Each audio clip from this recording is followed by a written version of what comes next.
Hello everyone and welcome to our module on high-yield EKGs. It can be very difficult to learn EKGs as a medical student, and one of the reasons is because there are so many potential findings. What I've shown on the screen are 9 EKGs that I think medical students should be familiar with. These are the type of EKGs that may come up on the Step 1 exam. They're also the type that you may be shown as a third-year student on rotations and you ought to be able to recognize. Now, some of these I talk about in other videos. For example, we have a video on atrial fibrillation and flutter. There's a video on ischemia and one on bundle branch blocks. So some of these things we'll touch upon in this video here, but not go into detail like I do in the other videos. But mostly what I'm going to do in this video is try to give you my approach for how to read EKGs. And this is especially helpful on your rotations when you're shown an EKG and asked to interpret it. When you're shown an ECG and you're trying to interpret it, the first thing I recommend you do is try to identify the P waves and ask yourself the question, are there P waves present in this ECG? If you see P waves present like shown here on this ECG, that's the first step to making an interpretation of all the major findings on the tracing. When you see P waves present on an ECG, most likely you're looking at sinus rhythm, and sinus P waves originate from the sinus node, obviously. And because they originate from this location in the right atrium, they will generate P waves that are upright in the inferior leads 2, 3, and F. So that's what's shown in this picture on the screen here. This is a patient with normal sinus rhythm, and there are P waves present, and they are upright, in other words, pointing in this direction in leads 2, 3, and AVF. Once you decide whether or not you think there are P waves on an ECG, the next thing you want to do is decide whether the heart rhythm is regular or irregular. And by this I mean whether the distance between QRS complexes, the RR interval, is regular or irregular. So at the top of the screen is a tracing from a patient with sinus rhythm, and you can see that the space between the QRS complexes is constant over the entire length of the tracing. At the bottom of the screen is an irregular rhythm. This is a patient with atrial fibrillation, and you can see that we have some QRS complexes that are far apart, like these two here, others that are very close together, like these two here, and then even others that are somewhere in the middle. So this is an irregular rhythm. The QRS complexes are not occurring at regular intervals, and that is the second step towards making a diagnosis of what you're looking at in an ECG. At the medical student level, it's very hard to remember all the different types of ECG rhythms, but a simple way to approach ECGs that you're shown is that if there are P waves present and the rhythm is regular, you're most likely looking at sinus rhythm. This is a very common rhythm, and you should be able to recognize it, and once you see P waves in a regular rhythm, that is probably what you are looking at. There are other rare rhythms that can generate P waves and be regular, things like atrial tachycardia and atrial rhythms, but these are uncommon. Most likely, a regular rhythm with P waves is sinus rhythm. If you see an absence of P waves and the rhythm is irregular, then most likely you're looking at atrial fibrillation. This is a very common rhythm, and atrial fibrillation along with sinus rhythm are two of the rhythms you ought to be able to identify. Atrial fibrillation generates an irregular rhythm with no P waves present. Now, there are other things that cause no P waves in an irregular rhythm. These are things like atrial flutter with variable block, but this is much less common than AFib. Mostly, if you see no P waves in irregular rhythm, you are probably looking at atrial fibrillation. And then just to round out the possibilities for steps 1 and 2 of my approach to reading ECGs, if you see P waves present but the rhythm is irregular, then you may be looking at one of these things I've listed here. So sinus rhythm with PACs may cause an irregular rhythm. I'll show you a picture of that later in this video. There's an uncommon rhythm called multifocal atrial tachycardia. This rhythm comes from the atria, not the sinus node. It will have P waves, but the rhythm will be irregular. And then finally, sinus rhythm with various forms of AV block can have an irregular rhythm, and I talk about this in another video. If you see no P waves and the rhythm is regular, then it can be some of these things I've written on the slide here. There may be hidden P waves, which can be retrograde P waves. These are seen in supraventricular tachycardias and ventricular tachycardias. These are relatively uncommon, but these are the possibilities when you see an absence of P waves in a regular rhythm. So step 1 when you look at an EKG is to decide whether the P waves are present. Step 2 is to decide whether or not you think the rhythm is regular.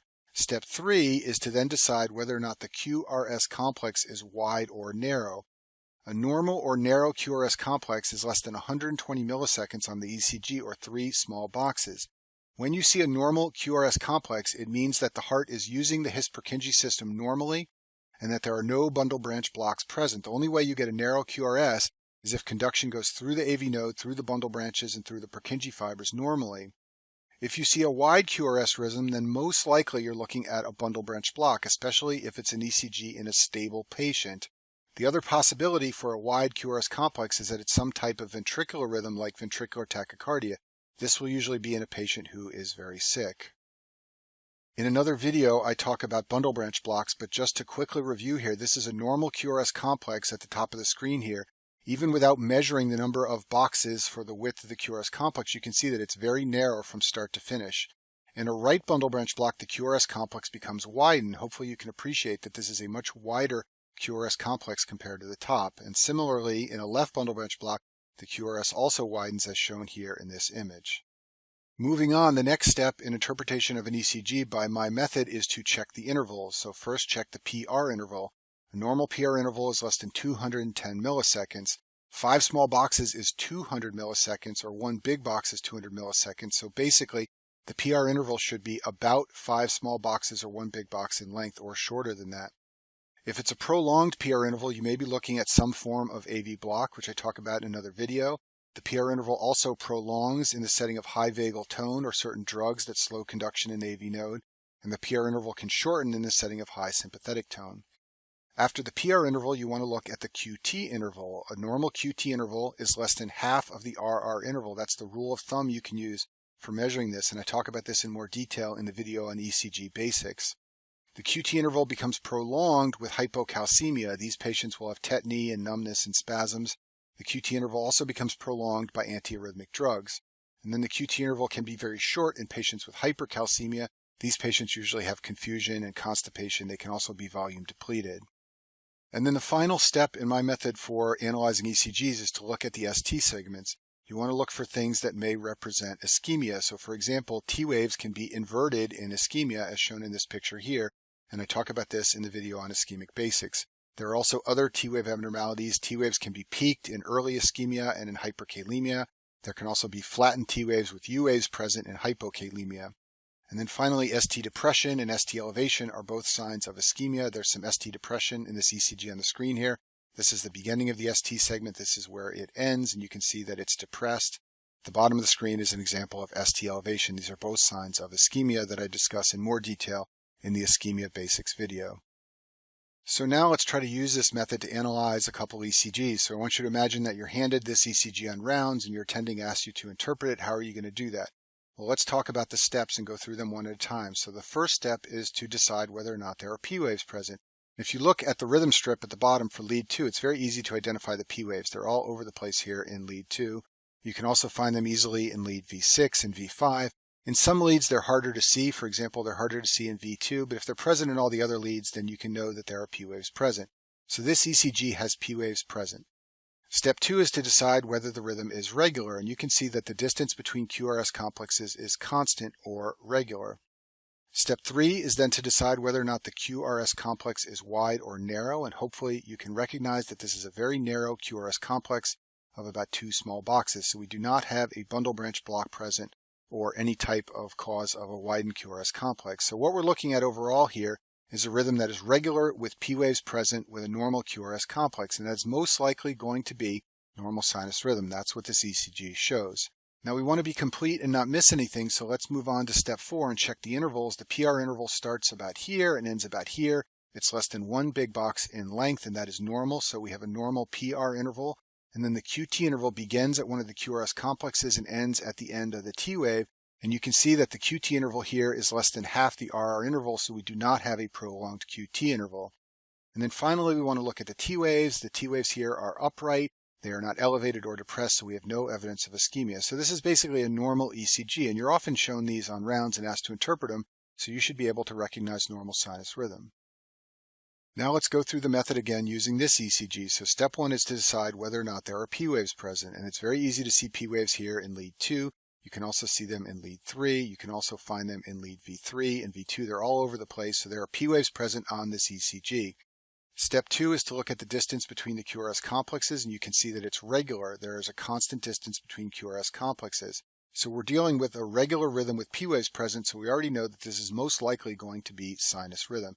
In addition, you can look and the P waves are upright in leads 2, 3, and AVF as you expect for sinus P waves, so most likely sinus rhythm is present on this ECG. Step 3 is then to look at the QRS complexes, and if you look at lead V1 here, you can see that this is a wide QRS complex. It's about 4 boxes in width, and that means that there is some problem causing a wide QRS complex. And like I told you earlier, when you're dealing with an ECG that shows a wide QRS complex, most likely you're looking at some type of bundle branch block. And in another video, I talk about how to identify a right bundle branch block. It's always pointing upward in lead V1, and that's what you've got here is sinus rhythm with a right bundle branch block. Now, for completeness sake, let's go through the rest of the steps to make sure we're not missing anything. So if we check the PR interval, it starts here and ends about here. It's less than one big box in width, so we have a normal PR interval. We can then look at the QT interval, which starts here and ends here. You can see that it's less than half the distance between the QRS complex or half the RR interval, and therefore we have a normal QT interval. So we do not have prolongation of the PR interval or the QT interval.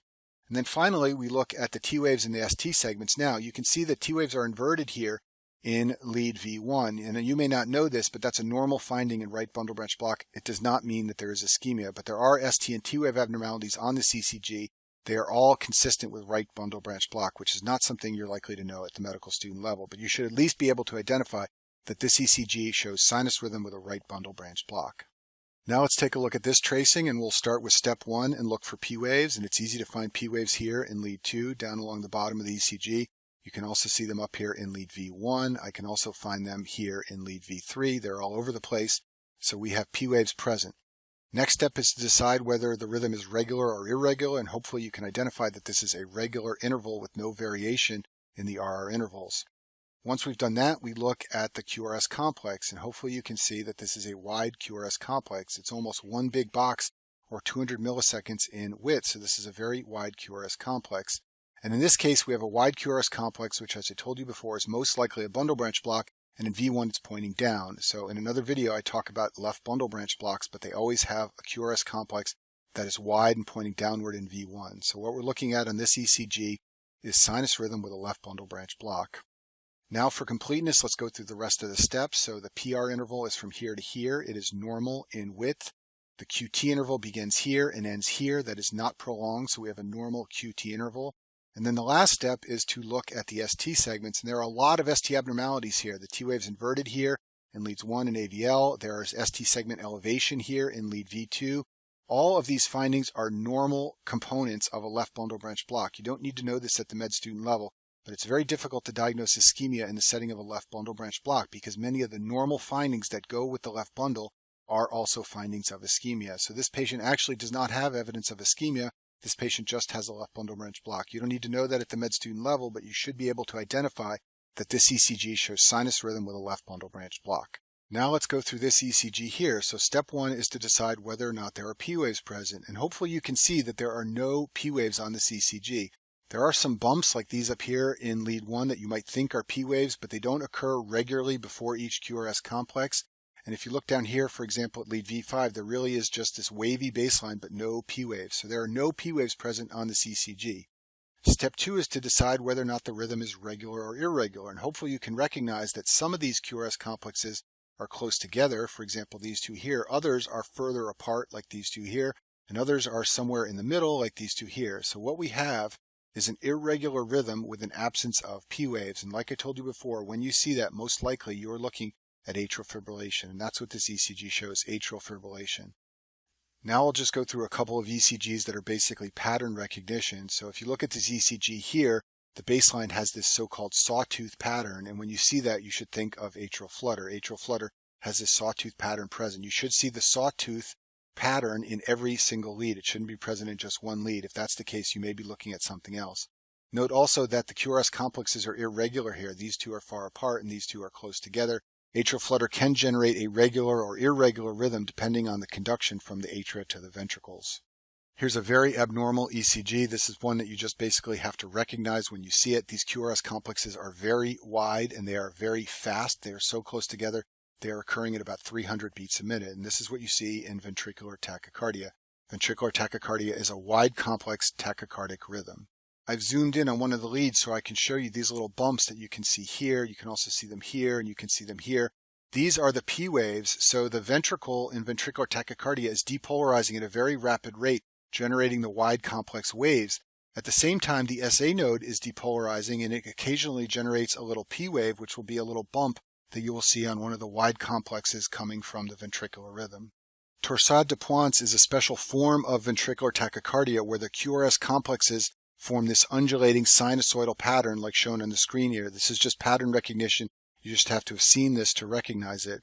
The way you get this arrhythmia is if you have a PVC occur during the QT interval. So patients with a prolonged QT interval are at the greatest risk. There are a number of antiarrhythmic drugs that prolong the QT interval, and they put patients at risk for torsades. There is a congenital long QT syndrome, and patients who have this disorder are at risk for torsades. And then finally, some antibiotics occasionally prolong the QT interval in certain patients. The drugs that classically do this are erythromycin and the quinolones. You can also develop torsades unrelated to the QT interval in certain electrolyte disorders. Hypokalemia and hypomagnesemia are famous for causing torsades, and in fact, giving magnesium is one of the ways you can treat this arrhythmia. What's interesting is you may know that hypocalcemia can prolong the QT interval, but it turns out that torsades is fairly rare in hypocalcemia. The reasons for this are not well understood. But nevertheless, hypocalcemia can potentially cause this arrhythmia, although the more common electrolyte disorders are hypokalemia and hypomagnesemia. A PVC is a premature ventricular contraction. It is a depolarization that originates in the ventricles and causes the myocardium to depolarize outside of the control of the SA node. So if you look at this rhythm strip at the top of the screen, we've got a sinus P wave followed by a QRS complex and a T wave, another sinus P wave and a QRS complex and a T wave, another one, and then we have this early, wide, aberrant-looking beat. That is a PVC. This electrical activity originates in the ventricle. It doesn't use the AV node and the bundle branches. That's why it doesn't generate a normal-looking QRS complex. Instead, it generates a wide, bizarre complex, and that's a PVC. It's premature in that it comes in earlier than you would expect for the next QRS complex. The next QRS complex after these first three should occur somewhere about here, but instead we get an early complex. That's a PVC. And at the bottom of the screen is another early complex right here, but it has a narrow QRS, normal-looking QRS complex. That is a PAC. It's an aberrant electrical impulse that is generated by the atria, and for that reason it uses the AV node and the bundle branches, and it has a normal-looking QRS complex, but it's still early, and therefore it's a premature atrial contraction. And that concludes our video on high-yield EKGs.